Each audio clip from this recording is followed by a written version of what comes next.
All right, Saturday night, Kyle Van Noy, who is, by the way, having the time of his life at Lavelle Edwards Stadium Saturday, he took some time at halftime. I went down from the press box, stood right there in the corner of the end zone, and caught up with him along with some other media members. I think Ron Weaver was there from ESPN 960. Jared Lloyd from the Daily Herald was there. And Sean Walker, I believe, also from KSL.com. I think it was the four of us that talked to him.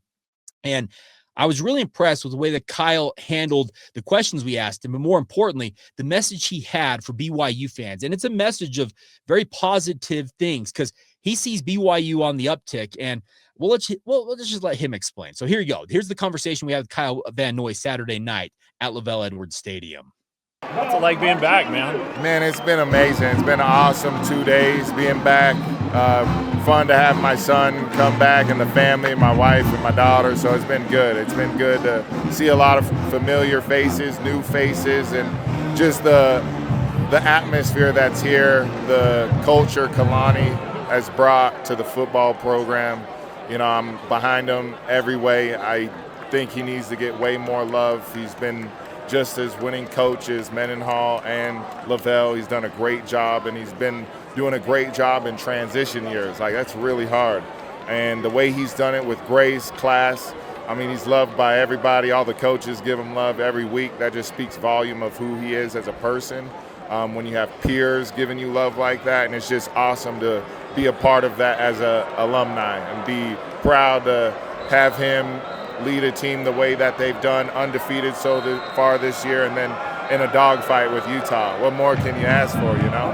What's the biggest change in the time since you left and coming back that you observed? I mean, everything. They got new locker room, new turf. They got it all, and they deserve it, you know?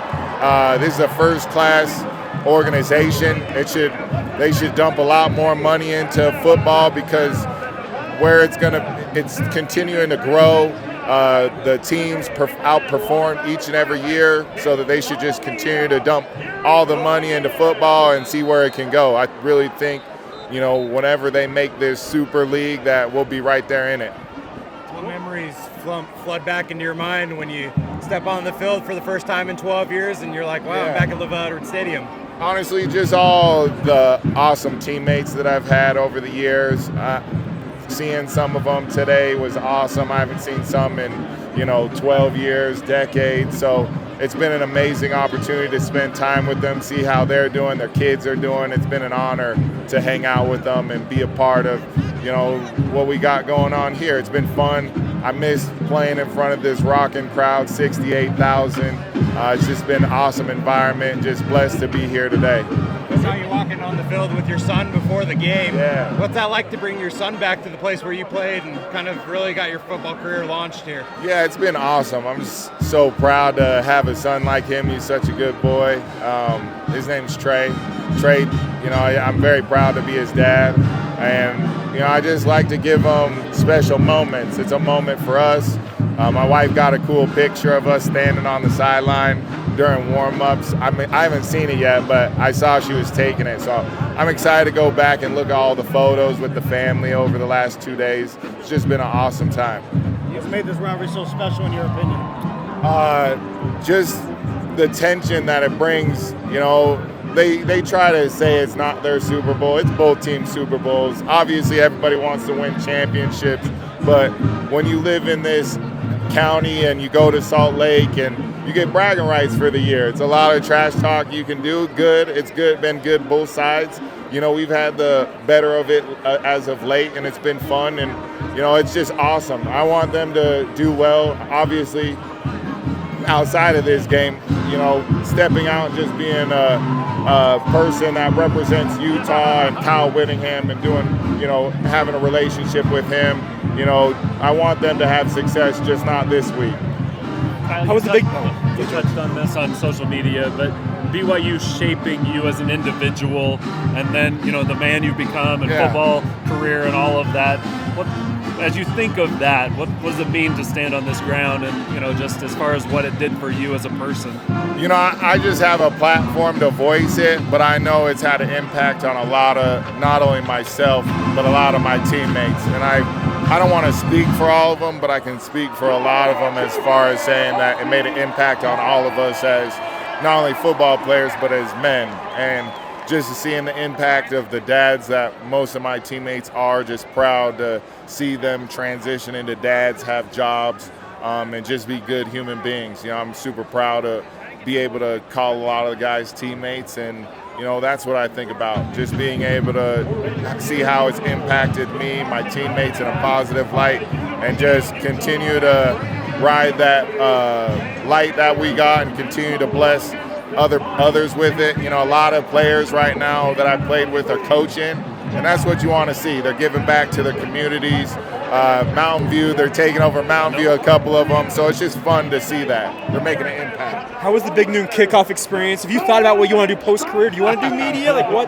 What do you guys think? You think I should? Yeah? No, it was an awesome experience. I enjoy working with Fox every chance I get. They've been awesome to me. It was an awesome experience to be with Swag Daddy Jamal Williams, who brings the same type of energy. We had a good time. It was awesome to be with that crew. They did a good job. What type of players are Jack Kelly and Isaiah Glasgow at the next level? Yeah, I think they are NFL caliber players. Obviously, they always got to get better.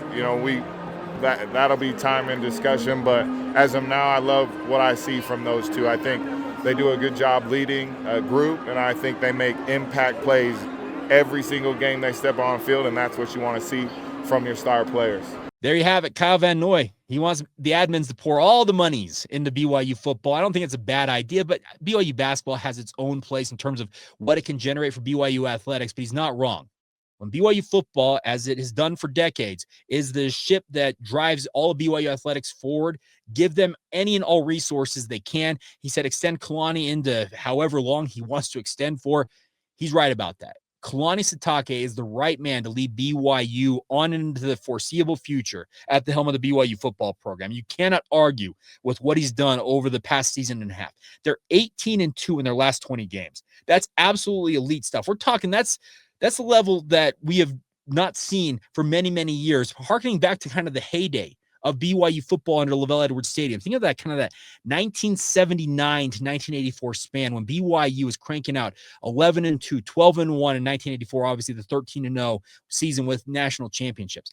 That's the level of winning we're seeing from BYU football right now.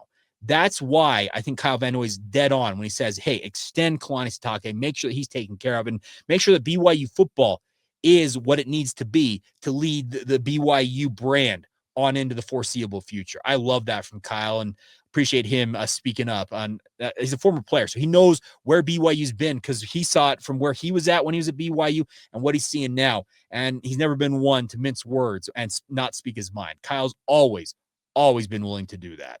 All right, coming up next. Coming up next tomorrow, we're going to talk with Big 12 host Drake Toll. Yeah, the man, the myth, the legend. He was in Provo, Utah over the weekend.